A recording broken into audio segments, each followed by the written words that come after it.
Who is Stephen at the beginning of the movie? Stephen is a young, brilliant mind, wonderfully lazy and complacent. He and Jane were living at this time where, you know, the threat of the atomic bomb and the idea that their lives could end in a few minutes meant that there was a kind of a laissez-faire like quality. And I think, and Stephen admits that he did virtually no work when he was at Oxford before going to Cambridge. So what's extraordinary for me is it's when he is diagnosed with ALS and given this horrific sentence of 2 years that he catalyzes himself into realizing that this mind has to be used, and he then does so formidably.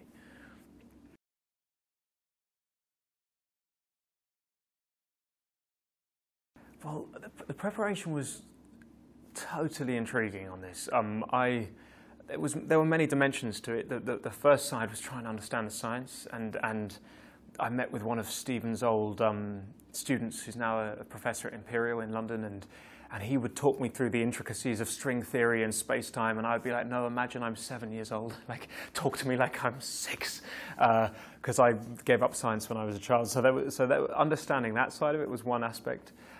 Then it was learning about ALS, about motor neuron disease, and so I went to a specialist in a clinic in London and was lucky enough to meet people who are suffering from this hideous disease and their families, and they let me into their homes and saw the emotional ramifications of people living with this. And then the last aspect was meeting Stephen and Jane, because that was, you know, really spending time with them and gleaning as much as you could from their personalities to then take into filming.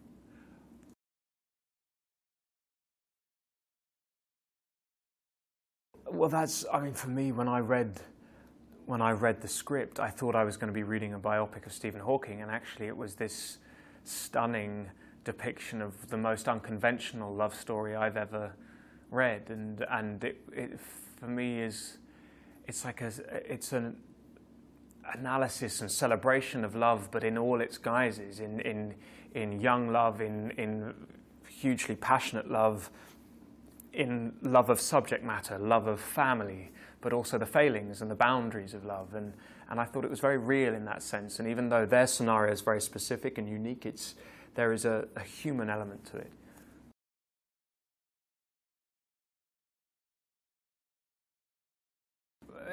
Working with Felicity was the dream. I've known her for years. We both started in the same theatre, a place called the Donmar Warehouse in London. There was a director there called Michael Grandage, who was a great supporter of both of ours, and I'd seen her work from a distance, but I'd admired it, but we'd never got to work together.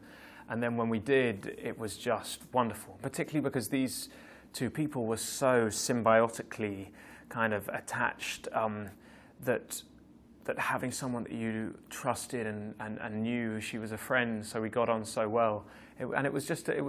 Every day it was extraordinary for me to watch her work.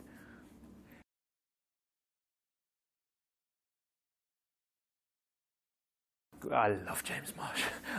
He is the most kind, but brilliantly intelligent, but freedom-inducing director. Like he really believes in collaboration, and he empowers everyone he's working with to give their best, and to also be brave enough to speak up if you have opinions on things. And really, this was a collaboration of, you know, Felicity, myself, James, the DP, Benoit, the costume, makeup.